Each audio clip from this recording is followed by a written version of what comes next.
So our first aid kits are suitable for all species, including reptiles. And today we're looking at giving supportive nutrition to a bearded dragon. Most bearded dragons are around the 500 grams in weight. So we're going to look now at what parts of the first aid kit we need for a bearded dragon. They're omnivores, so we're using the omnivore diet. And then we've got to consider how we're going to feed this to the bearded dragon. We have two options.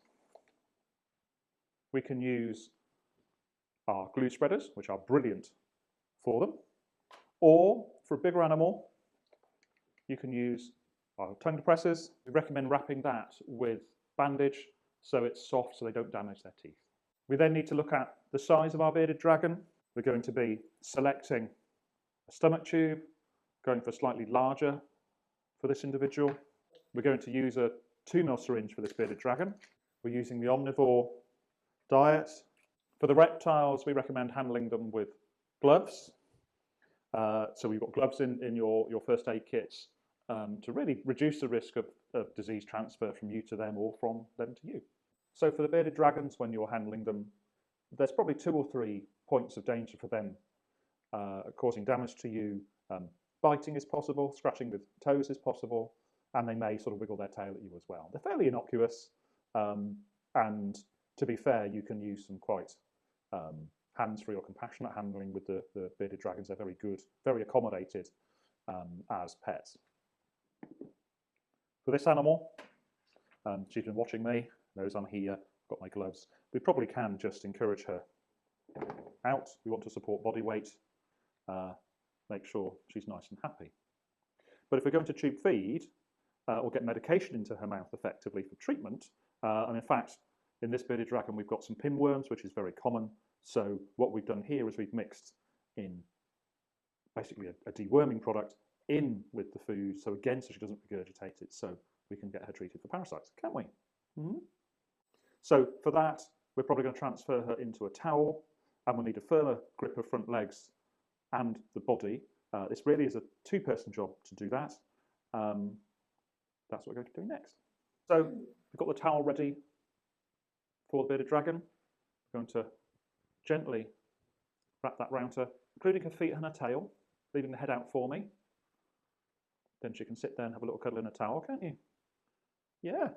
Then we're going to pass her for restraint. So basically now she's just gently held in the towel, feet and tail are restrained, and I've got the head to deal with. She's big enough, like I say, that we would use our tongue depressor. Couple of fingers either side to restrain the head, and I've got a spare finger here. Encourage her to gently open her mouth. We can use a tongue depressor to ensure that her teeth are protected. This tube is too big to go down her windpipe. That can just feed gently into the side of her mouth. It'll be fed down into her stomach. And then we simply can deliver her dewormer in a little bit of food for her. Then we have to persuade her to let go of the tongue depressor. Go on, you can let go of it. Thank you. There we are. Then you can just let her relax. That was tasty, wasn't it? Did you like that? Was that good?